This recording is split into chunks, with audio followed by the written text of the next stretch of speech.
জয় রাম জয় রাম জয় রাম, জয় জয় শ্রী সত্যনারায়ণের জয়।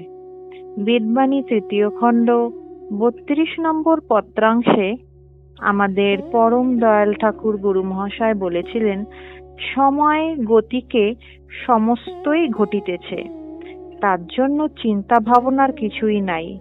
মেঘ জগতে কালক্রমে সঞ্চার হয়, পরিশেষে কালেতে আপনা হইতেই সর্বপ্রকার নির্বিঘ্ন হইয়া যায়। কত সুন্দর গুরুদেব আমাদের বুঝিয়েছেন এই পত্রাংশের দ্বারা যে জগতে যা কিছু ঘটছে তা সবই সময়ের স্বাভাবিক নিয়ম ও গতির প্রভাবে কিন্তু ঘটছে। কোনো ঘটনাই কিন্তু আকস্মিক না, আবার অহেতুকও নয়। প্রতিটি পরিস্থিতির পিছনেই কিন্তু কালের সুনির্দিষ্ট ভূমিকা কিন্তু রয়ে গেছে। যেহেতু সবকিছু সময়ের গতিতেই নির্ধারিত, তাই ভবিষ্যতের ভয় বা বর্তমানের সংকট নিয়ে অতিরিক্ত চিন্তা ভাবনা বা মনে উদ্বেগ তৈরি করার কোনো প্রয়োজন নেই। এতে কিন্তু শুধুমাত্র মানসিক বা শারীরিক বা আত্মিক অশান্তিই কিন্তু বাড়ে, তাই না?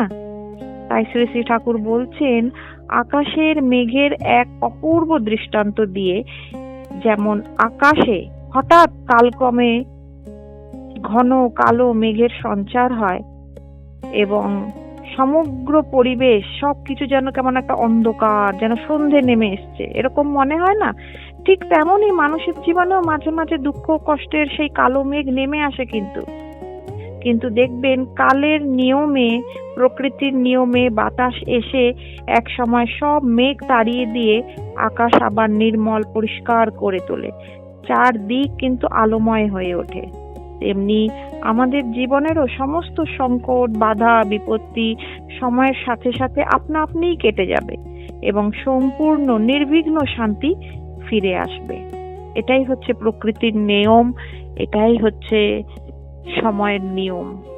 তাই গুরুর আশ্রয়ে থাকতে হবে, গুরুর দেওয়া নাম জপ করে যেতে হবে। জয় রাম জয় রাম জয় রাম, জয় জয় শ্রী সত্যনারায়ণের জয়। আপনাদের সকলকে অনেক ধন্যবাদ। আপনাদের কমেন্টের জন্য অনেক উৎসাহ পাচ্ছি।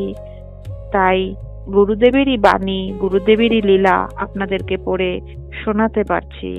গুরুদেবের আশীর্বাদ, আপনাদের দেওয়া উৎসাহ ছাড়া কোনো কিছুই সম্ভব হতো না আমার জন্য। তাই গুরুদেবকেও ধন্যবাদ জানাই, আপনাদের সকলকেও ধন্যবাদ জানাই।